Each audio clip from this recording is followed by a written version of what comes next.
Dahil nga may mga nagtatanong na kung meron ng ice cream, kaya naman ayan at itinaas ko na ang aking blinds at magsisimula na akong gumawa ng ice cream.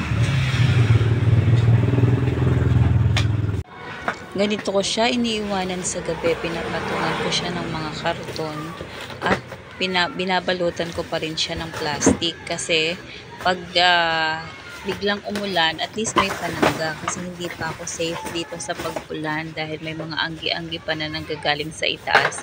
Kaya naman, ayan, at sobrang alaga ko pa ang ice cream maker. Syempre dahil bago at ayan ay may mga pa-plastic pa.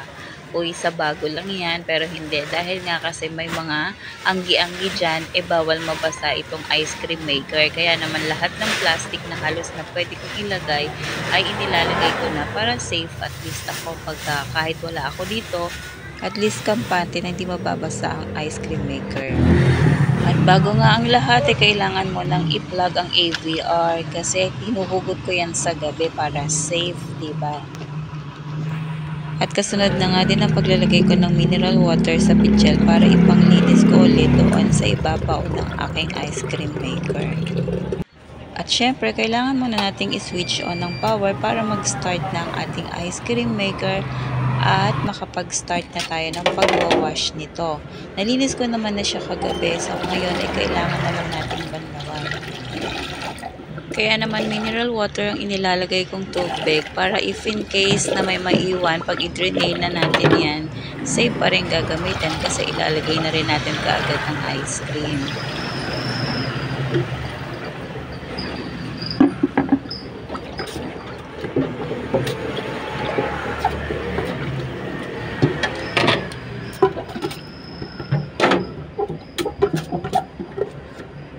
At pagkatapos nga ay pinush ko na ang wash para mag-start ng maglinis ang machine.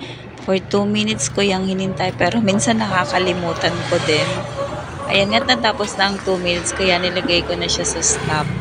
And drain ko na rin ang mga tubig na naiwan sa loob. So sabi ko nga, mineral water naman yan pero syempre kailangan nating i-drain lahat ng nasa loob ng tubig. Ito na kasi yung last step na pag-cleaning ng machine para makapag-start na gumawa ng ice cream. At ito nga sumabay pa si Rebisco. Vanilla at chocolate nga pala ang flavor na gagawin ko ngayon. Kaya naman inuna ko nang i-mix ang vanilla flavor. Nung nasigurado ko nang okay ng pag-mix at wala ng mga buo-buo, ayan, at iniready ko na siyang ilagay sa tub ng ice cream maker. So, inilagay ko siya sa isang tub na doon ko inilalagay lagi ang vanilla flavor.